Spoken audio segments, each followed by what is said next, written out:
நீத்தப்பட்டியில் புட்டை விற்போம். வணக்கம் எஸ்வி அக்காச்சி. அக்காச்சி நாங்கள் என்ன செய்ய போகிறோம்?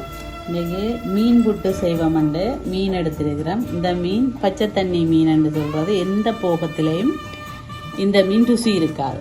நாங்கள் இதை கழுவி சுத்தமாக எடுத்து வச்சிருக்கிறோம். இந்த மீனின் பேர் மதனன் மீன் என்று சொல்கிறத நான் உங்கள்ட ஊரில் இப்படித்தான் நாங்கள் சொல்கிறோம். நாங்கள் உங்கள்ட ஊரில் எப்படி சொல்கிறதோ அதை நீங்கள் கமெண்ட்ஸில் சொல்லுங்க. இதை கழுவி சுத்தமாக எடுத்து வச்சிருக்கிறோம். இதே நாங்கள் உப்பும் கொஞ்சம் போட்டு கூட உப்பு போட்டு போடுறதை விட வளமையாக போடுறத விட கொஞ்சம் கூட போடணும். போட்டு உப்பும் போட்டு மஞ்சளும் போட்டு அவிச்சு அந்த முள் எல்லாத்தையும் எடுத்துட்டு உங்களுக்கு காட்டுறோம். பாருங்க, நாங்கள் இப்படி இந்த மதனன் மீனை இப்படி அவிச்சு மஞ்சள் எல்லாம் போட்டு எடுத்துட்டோம்.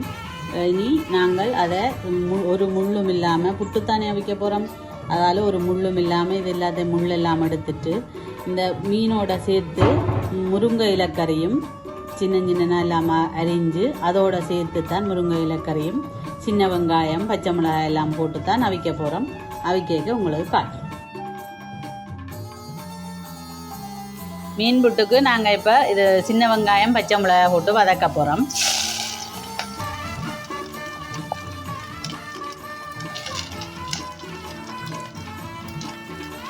இது நல்லா வதங்கணுமெண்டு இல்லை, நாங்கள் சேர்த்து புட்டோட சேர்த்து அவிக்கிறதானே. இப்போ மீனையும் போட்டு இதுக்குள்ளே கிளறி எடுக்க வேணும். கொஞ்சமாக உப்பு சேர்ப்போம். சேர்த்து இந்த வெங்காயத்தை சேர்த்து நல்லா வதக்கி போட்டு நல்லா வதக்காமல் ஒரு அரை வதங்கலில் எடுக்க வேணும். இது சுத்தப்படுத்தி வச்சிருக்கிற பச்சை தண்ணி மீன் அதை போடுவோம். மீனை நல்லா சேர்ப்போம். வெங்காயம் சின்ன வெங்காயம் பச்சை மிளகாயோட நல்லா சேர்த்துட்டு நாங்கள் சீரக மிளகா இடித்து வச்சுருக்கிறோம். ஏற்கனவே மீனுக்கு மஞ்சள் போட்டு அவிச்ச நாங்கள், அப்போ மஞ்சள் போட தேவையில்லை. சீரக மிளகா எடுத்து வச்சுருக்கிறோம். இந்த சீரக மிளகாயும் சேர்த்து நல்லா கலந்து விடுவோம். எல்லாத்தையும் தேவையான தேங்காய் பூவும் சேர்ப்போம். நாங்கள் புட்டோட முருங்கைக்கீரையும் தான் போட போகிறோம். நாங்கள் இந்த மீன் வர செய்து வச்சுருக்கிறதுக்குள்ள இலக்கறியை சின்ன சின்ன அரிஞ்சு வச்சுருக்கிறத இப்படி கலந்துட்டு நல்லா இலக்கறியோடு சேர்கிற மாதிரி கலப்போம். புட்டில் கொத்தி வச்சுருக்கிறோம் சின்னனா, அதையும் சேர்த்து கலந்துட்டு நீத்துப்பட்டியில் போட்டு அவிப்போம்.